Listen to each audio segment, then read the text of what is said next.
We're going to start this first section of Unit 1 off by talking about what chemists do. Elements and compounds is the subject of all Section 1. When you ask yourself what chemistry really is, chemistry is the study of matter. That's what we're interested in studying. And what matter is we'll define in a moment, but that's primarily what it is. Everything that's caused in this, all kind of motion and change and everything that happens in this universe is a result of interplay between matter and energy. Those are the two things that make up our physical world. This is mostly a physics thing, energy, but chemistry is primarily concerned with matter. Now, that doesn't mean chemists don't have to interact with energy ideas, and physicists don't have to think about matter. There's a lot of overlap, but this is primarily our side of the coin. And not only are we interested in studying matter, like sorting it out and categorizing it and identifying it and describing it, but we're also interested in how matter changes in chemistry. So describing not just what's there, but how did it get there and what is it going to change into possibly. And then why matter changes. That's going to be very important in the study of chemistry as well. If we're going to be studying matter, we should define it. Matter has two characteristics.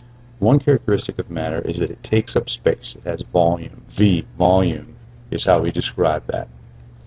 And the other characteristic of matter is that it has mass. Mass is usually defined in textbooks as a property of anything that's matter.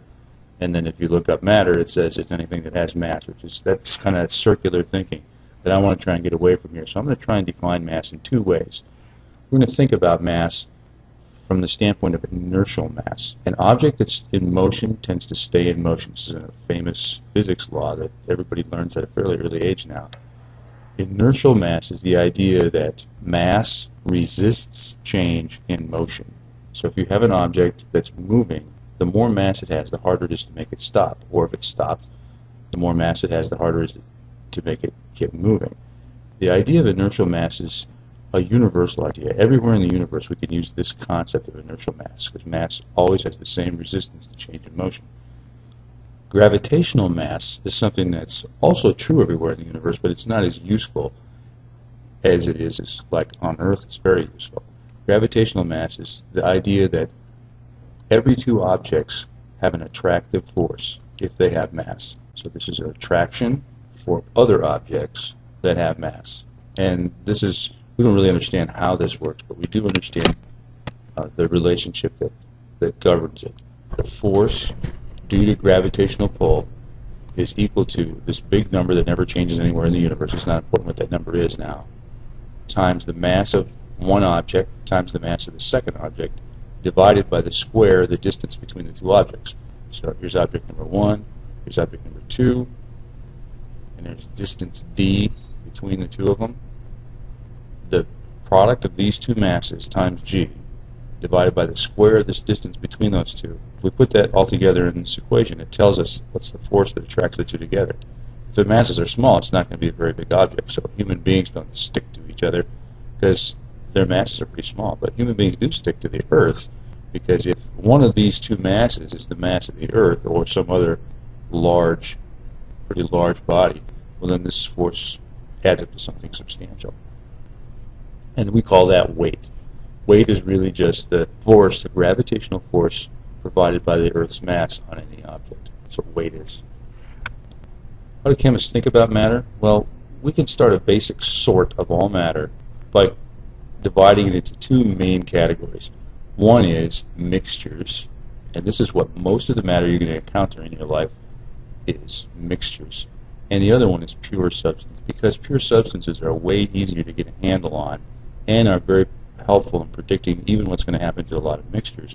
This is where chemists spend most of their time. Pure substances are rare. We don't see them very often. Mixtures are very common, but yet in chemistry we're going to spend most of our time on this side of the aisle here, studying pure substances. To make pure substances into mixtures, all you have to do is take some pure substances, put them together, and stir, basically. No trick to it. Let's take a look at pure substances, which contain only one kind of matter, whereas mixtures can contain more than one kind of matter. So these pure substances we can divide into two categories, two broad categories. The first one is elements. Elements are the basic building block that everything is made of, and these can't be broken down into anything more simple. So elements are already as simple as they can possibly be. There's about 100 of these things, a little more than 100, including some artificial ones that we've created. Also, every element has its own spot on the periodic table, and the periodic table is a really important document in chemistry. The other kind of pure substance that we have is compounds. We'll take a look at those a little bit more in a bit. This is the periodic table that I was talking about. Every element has its own square here. Some of these names are familiar to us. We see them all the time, like hydrogen, we've heard of that before. Helium, we put that in balloons. Oxygen, we breathe that.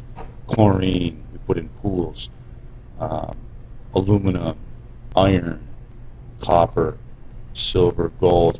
A lot of these are fairly common, and we run across them all the time. But then there are some others that are less common, like beryllium. Most people don't ever see beryllium in their lives, or hafnium, or neodymium, or platinum. Well, people have heard of that, but it's not common because it's expensive. Bismuth, polonium, astatine.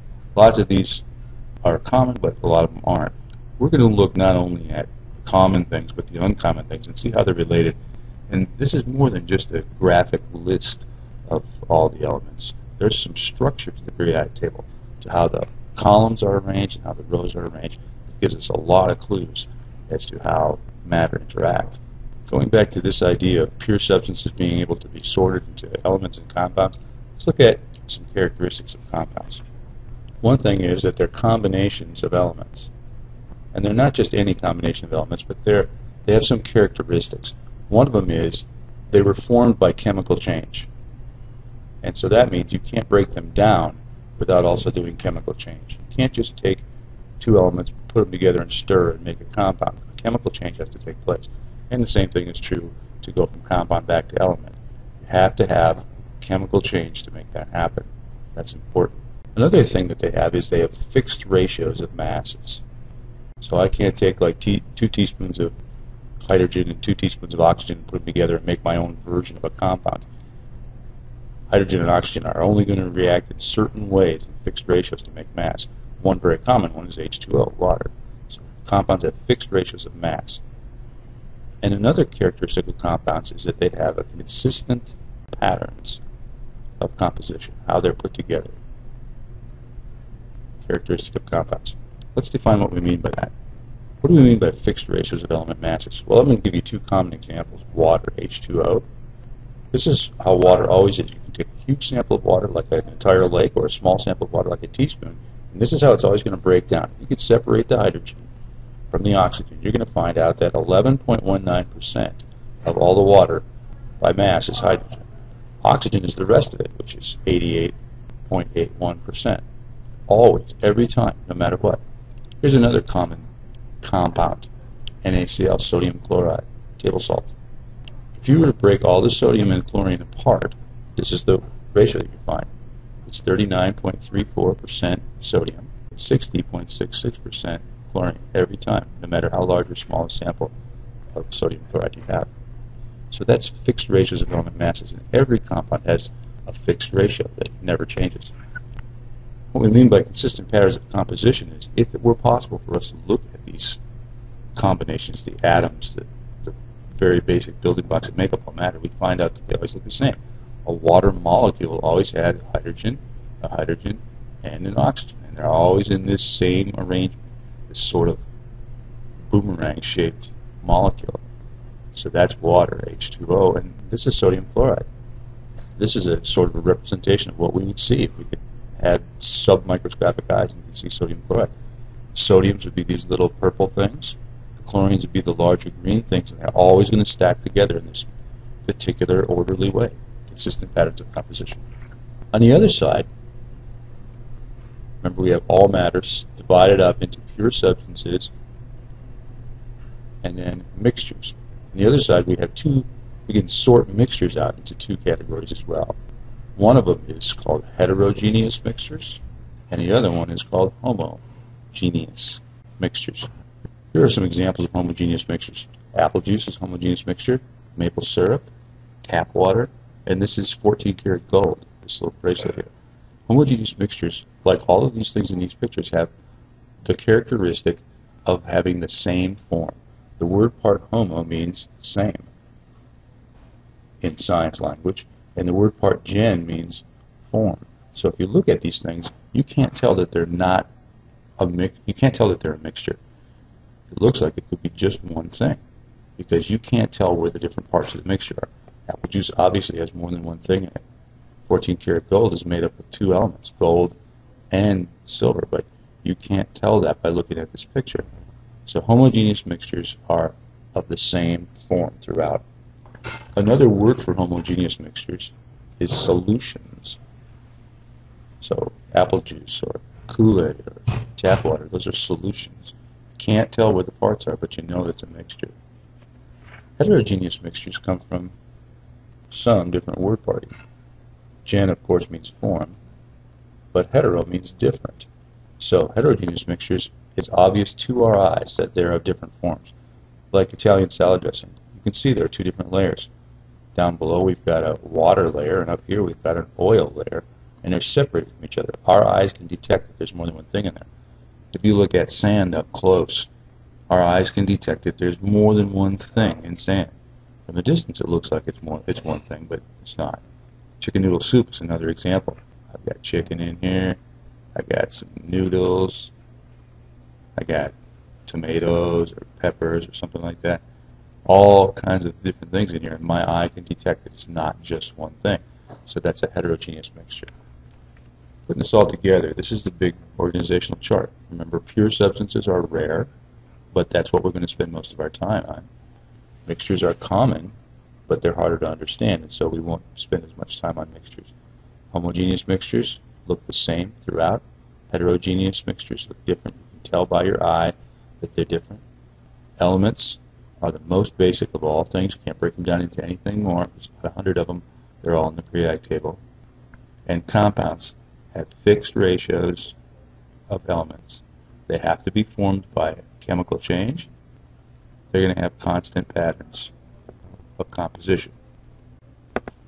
Pure substances can be made into mixtures without a chemical change. You just do a physical change to make this happen, just like mixing things together or stirring them, shaking them. That's enough to make a mixture out of pure substances. That's it for today. Our next look at this is going to break things down into what is everything basically really made of, and that's atoms.